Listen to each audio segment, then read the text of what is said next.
Bismillah. Assalamualaikum warahmatullahi wabarakatuh.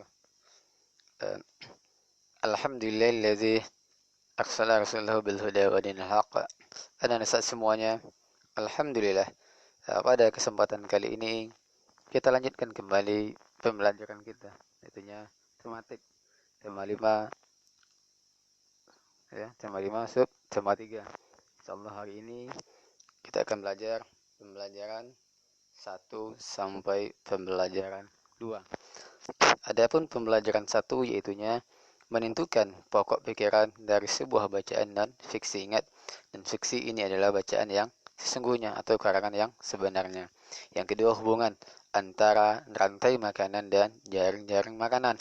Kemarin September 2 kita sudah belajar rantai makanan. Sekarang insyaallah kita akan belajar apa itu jaring-jaring makanan.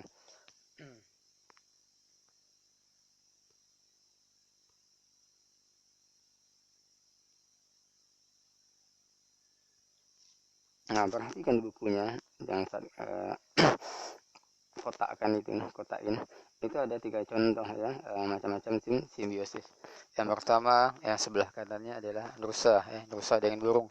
Itu merupakan contoh simbiosis ya, simbiosis mutualisme, yang mana burungnya mendapatkan keuntungan ya karena memakan uh, kutu dari hewan rusa, dan juga rusa mendapatkan keuntungan karena dia badannya tidak kata-kata lagi karena kutunya dimakan oleh burung.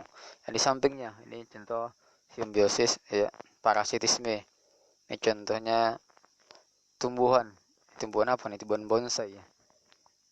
Intinya ini merusak inangnya, merusak tumbuhan yang dihinggapi. Yang ketiga ini adalah kupu-kupu dengan bunga. Ini contoh simbiosis mutualisme. Kupu-kupu mendapatkan keuntungan, mendapat madu, sementara bunga tadi ini membantu penyerbukannya. Oke. Anak semuanya, Ustaz ingatin lagi ya, jangan lupa untuk selalu mengerjakan tugas yang diberikan oleh gurunya, dan juga untuk mengambil absensi di classroom selama proses pembelajaran. Insya Allah ini pekan terakhir kita belajar di semester 2. Oke, kita lanjutkan kembali. Silakan untuk buka bukunya halaman 101, atau silakan lihat di layar HP-nya masing-masing.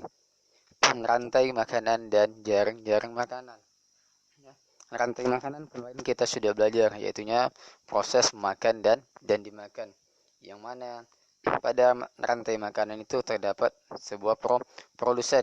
Ya, produsen kemarin itu tumbuh-tumbuhan seperti gambar di sini. Produsen itulah tumbuhan yang dapat membuat makanan sendiri dengan melalui bantuan cahaya matahari atau yang disebut dengan proses fotosintesis. Itu merupakan itu namanya produsen ya. Ayam padi ini disebut dengan produsen. Kenapa dia produsen? Karena dia dapat membuat makanan sendiri. Yang kedua, ada belalang ya. Belalang ini merupakan ya konsumen tingkat 1. Kenapa konsumen tingkat 1? Karena dia yang memakan tumbuhan, atau disebut pula dengan di sini konsumen apa nih? Herbivora apa karnivora? Memakan tumbuh-tumbuhan.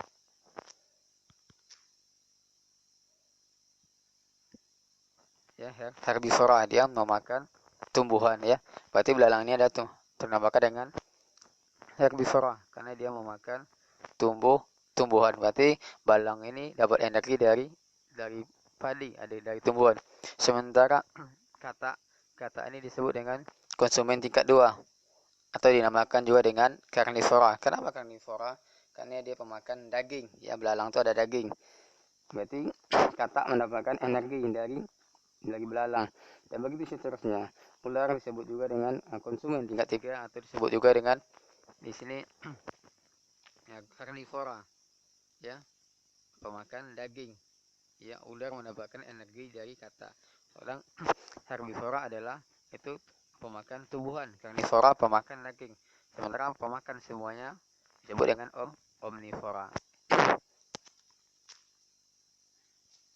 Ya, ini namanya proses transfer energi ya. Energi yang ada di tumbuhan ditransfer energi ke belalang. Dengan cara apa? Belalang memakan tumbuhan. Kemudian energi yang terdapat di belalang ditransfer ke katak. Dengan cara bagaimana? Katak memakan belalang. Dan begitu seterusnya. Energi yang ada di katak ditransfer ke ular dengan cara bagaimana ular memakan katak. Begitu ya seterusnya nanti sampai ke pengurai. Oke, kita lanjutkan dengan perhatikan di sini.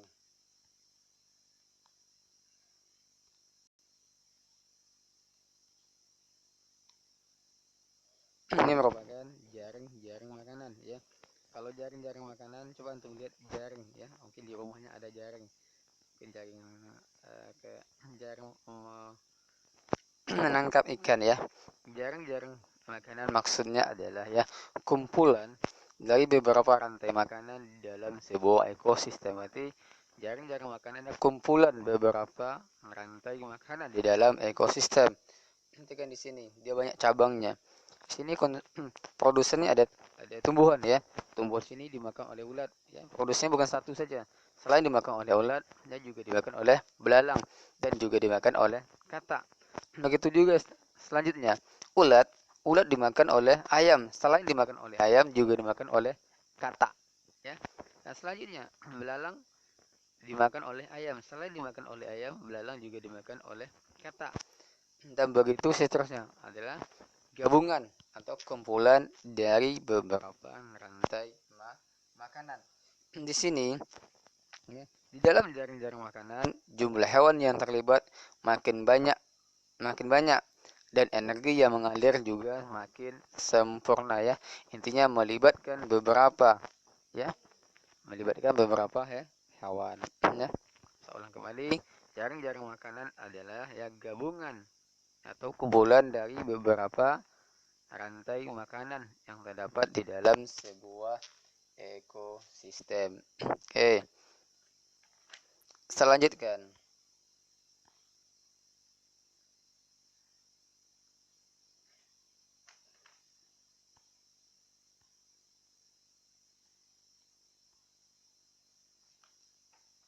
Oke, saya lanjutkan ke pembelajaran kedua. Ya, ini tentang menjelaskan perubahan pada jaring-jaring makanan. Yang kedua tentang pengamatan perubahan jaring-jaring makanan. Yang ketiga mengamati properti tari dan memperagakan gerakan tari daerah. Ini tidak usah kita peragakan, kita cukup ketahui saja. Ayo membaca. Anda perhatikan di sini.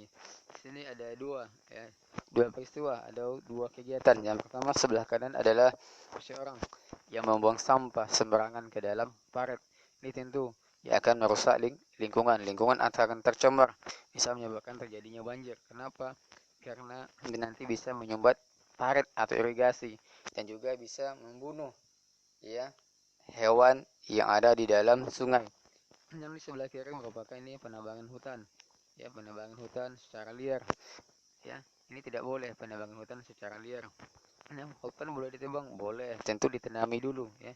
Kalau hutan lindung tidak boleh. Kalau antum punya kebun ya, punya kebun, tanam pohon jati atau pohon pinus itu tentu boleh ditebang. Bagaimana caranya?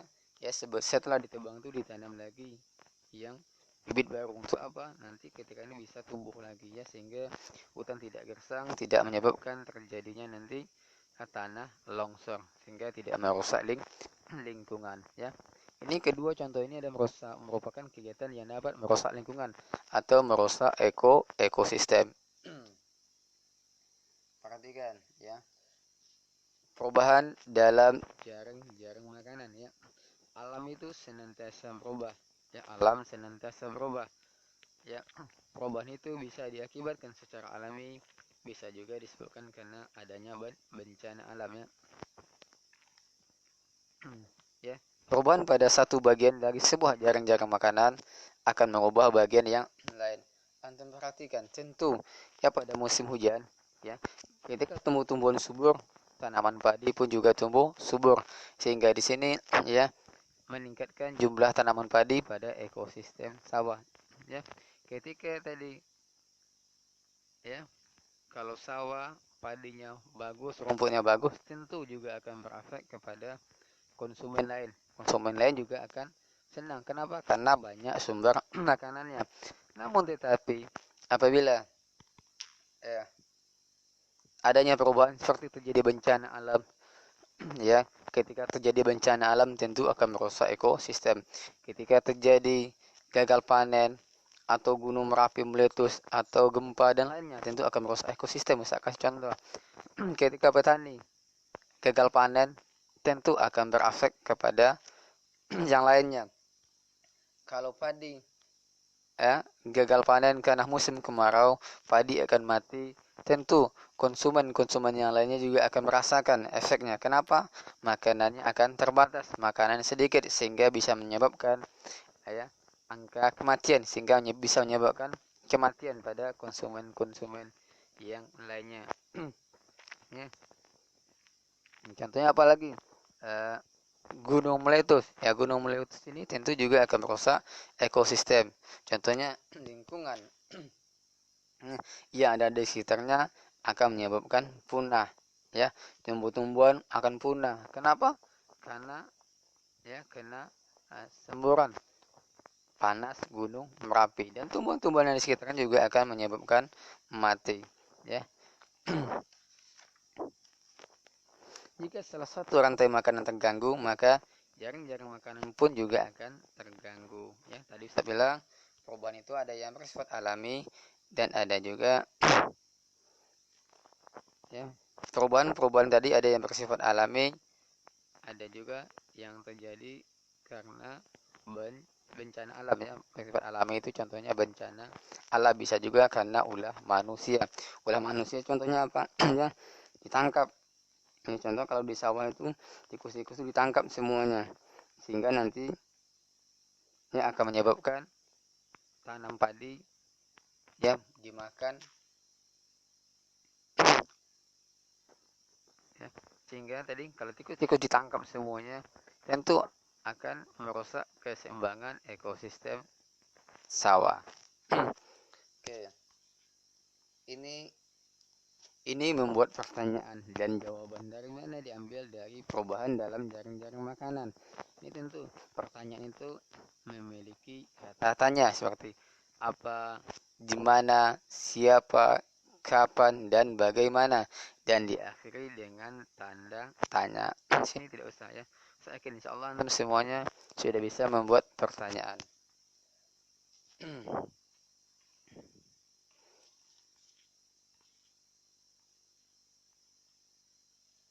Lihat, ini ada tari lagi. Ya, ini merupakan tari merah.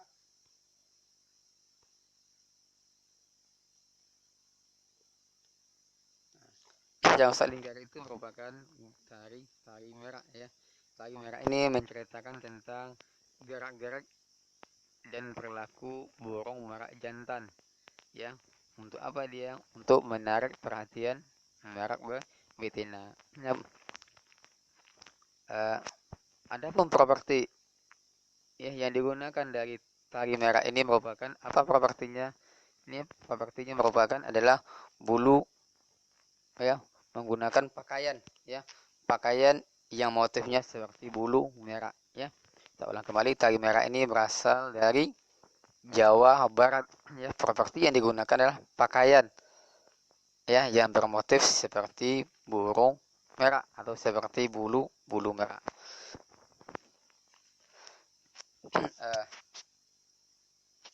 Insya Allah sampai di sini dulu pembelajaran kita. Untuk simpulkan, tadi kita sudah belajar tentang jaring-jaring makanan ya. Jaring-jaring makanan ini merupakan gabungan atau kumpulan dari beberapa rantai makanan ya. Dan juga pada keadaan alam yang berubah ya, baik terjadinya bencana alam itu akan merusak, akan berdampak terhadap jaring-jaring makanan. Yep.